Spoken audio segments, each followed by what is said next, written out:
The Philistines defeat Israel. In our last story, we learned about the rise of Samuel. In contrast to Eli's sons, Samuel was attentive to the voice of God. He served the Lord and his people selflessly, and was chosen by God to guide Israel in a period of darkness and uncertainty. In this story, we learn about the Philistines re-emerging as a threat to Israel. They take Israel's most prized possession, the Ark of the Covenant. The Philistines quickly learn that even though the Israelites are weak, their God is not to be trifled with. Inspired by the book of 1 Samuel, the guidance of Samuel comforted children of Israel. His wisdom and closeness to God brought them great relief, for they had been far from God for too long.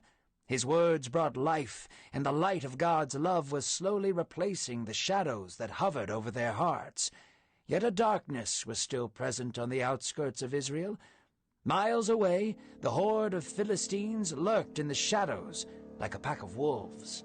They waited patiently for the perfect moment to strike the sheep of Israel. The Philistines approached the wilderness outside Israel and postured themselves in provocation. Israel accepted their challenge and marched as one army against the Philistine menace. Israel camped at Ebenezer, and the Philistines camped a little ways away at Aphek. Like tidal waves against a lost ship, the Philistines crashed upon the armies of Israel. The battle spread in many directions, and Israel was tossed to and fro. 4,000 Israelite soldiers were crushed, stabbed, and strangled under the hot Middle Eastern sun. Israel ran for their lives, retreating back to a safe place to strategize. The Israelite elders writhed, dumbfounded that they would be defeated so easily. "Why has God done this?" they shouted. Then the elders remembered the stories of old, how Joshua brought forth the Ark of the Covenant before the Jordan River and the walls of Jericho. They smiled and spoke again, saying, "We must bring forth the Ark of the Covenant. If God is before us, we shall have power over our enemies." The elders' intentions were pure and their ideas were sound, yet they overlooked the most important detail of all. The sons of Eli were in charge of the Ark. The two wicked priests, Hophni and Phinehas, were the overseers of the Ark of the Covenant, and God had vowed to destroy them for their wickedness. Ram's horns sounded in the distance. The beaten-up soldiers of Israel poked their heads out of their tents. In the distance, the Ark of the Covenant was being brought into the camp. Chills of hope crawled up their spines. A new song was sung that day among the children of Israel. They sang and shouted to God, knowing that he would deliver them as he had hundreds of times before. Hophni and Phinehas puffed their chests up with pride as they heard the cheers of the soldiers. They craved the attention. Even though the worship was directed towards God, they soaked up the praises of his people. As soon as the ark arrived, Israel's shouts resounded like an earthquake across the land. The Philistines could hear their battle cries and quivered with fear. They had caught word that the Ark of the Covenant had made its way into camp. The Philistines were no fools. They knew what God had done to the Egyptians. They had been told stories of their gods splitting seas and crushing armies. They understood perhaps more than Israel what it truly meant to fear God. "Their God will strike us down by fire or plague," some of them shouted. "We have never faced a threat like this. We are doomed," more of them exclaimed. One commander of the Philistine army stood tall among them and shouted, "Take heart, O Philistines! Do you wish to become slaves to the Hebrews as they have been to us?" He raised his spear high in the air and shouted, "Be men and fight!" The Philistine horde erupted in screams of war and bloodthirst.